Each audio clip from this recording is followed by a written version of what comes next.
Bonjour tout le monde, bienvenue sur notre chaîne. Aujourd'hui, je vais vous présenter le trouble dissociatif de l'identité et toutes ses composantes. Donc, pour commencer, c'est quoi? Anciennement appelé le trouble de la personnalité multiple, c'est un trouble mental plutôt rare et complexe qui implique la présence de plusieurs personnalités dans un même corps. Donc, par ce fait même, c'est caractérisé par la présence de deux ou plusieurs personnalités, la possession à tour de rôle de ceux-ci et même par une discontinuité de la parole telle que le bégaiement. Donc, les causes. Le TDI est majoritairement causé par des événements traumatiques majeurs qui ont lieu vers l'adolescence et l'enfance. À partir de maintenant, on est capable de distinguer quatre types de traumatismes différents. Donc, le premier, le traumatisme de l'attachement. C'est un événement traumatique qui est relié à l'attachement de la victime envers son agresseur, qui peut être causé par une demande excessive par exemple, de violence, d'agression sexuelle ou de maltraitance. Ensuite, on est capable de distinguer le traumatisme de type 1, qui s'appelle monotraumatisme. C'est un événement traumatique, comme son nom l'indique, qui est arrivé une seule fois. Ça peut être ponctuel ou accidentel, comme un attentat terroriste, une catastrophe naturelle, un accident de voiture ou une agression sexuelle. Ensuite, on a le type 2, c'est un événement traumatique qui est arrivé à plusieurs reprises chez une personne.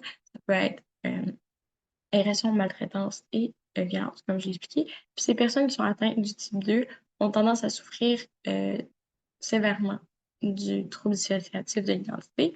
Ensuite, on a le type 3, c'est la violence organisée. C'est un événement traumatique qui est organisé par un groupe de personnes consentantes.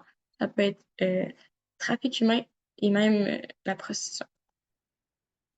Ensuite, c'est important de comprendre pour être capable de distinguer un TDI qu'il y a deux sortes de TDI. On a le TDI sans possession et avec possession. Le TDI sans possession, on peut apercevoir une déréalisation et une dépersonnalisation de la personne. Bon, ça s'explique par un sentiment de ne pas être dans son corps, comme si que la personne était observatrice de sa vie. Les changements de personnalité sont beaucoup moins évidents aux yeux des autres puisque les personnalités de la personne sont à l'intérieur d'elle-même, contrairement au type avec possession, que les alters apparaissent comme des êtres extérieurs pour la personne. Ça peut être des êtres surnaturels, des, des esprits ou des personnes mortes qui viennent euh, prendre possession à tour de rôle de la personne. Euh, Puis les personnalités sont propres, donc sont chacun leur propre identité. Donc c'est pour ça que c'est beaucoup plus évident aux yeux des autres du changement de personnalité.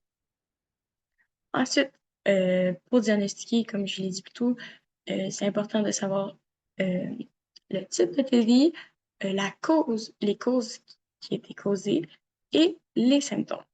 Les symptômes, on peut savoir des troubles de mémoire. C'est des événements qui sont assez importants, qui est impossible d'oublier et que justement la personne oublie. Ensuite, on a la dépersonnalisation ou la déréalisation, comme je vous l'ai expliqué plus tôt.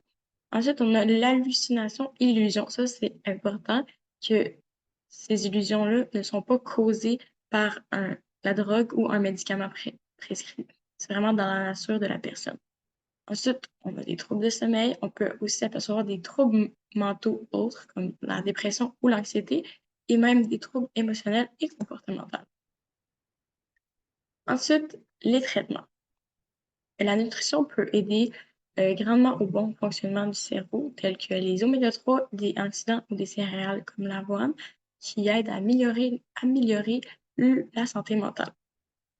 Ensuite, on a la médication. La médication, c'est important de savoir que ça ne guérit pas le trouble dissociatif, ça aide à prévenir, à améliorer les symptômes de problèmes mentaux comme l'anxiété, euh, la dépression ou même des psychoses. Donc, le docteur peut prescrire des tranquillisants, des antidépresseurs ou même des psychorégulateurs. Ensuite, à l'aide de la thérapie avec un psychiatre, On peut aider la personne à déconstruire toutes les personnalités, à les réunir en une seule personnalité.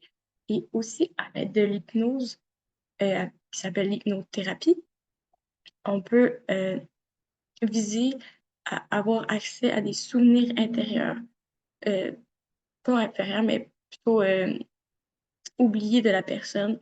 On peut causer les personnalités différentes.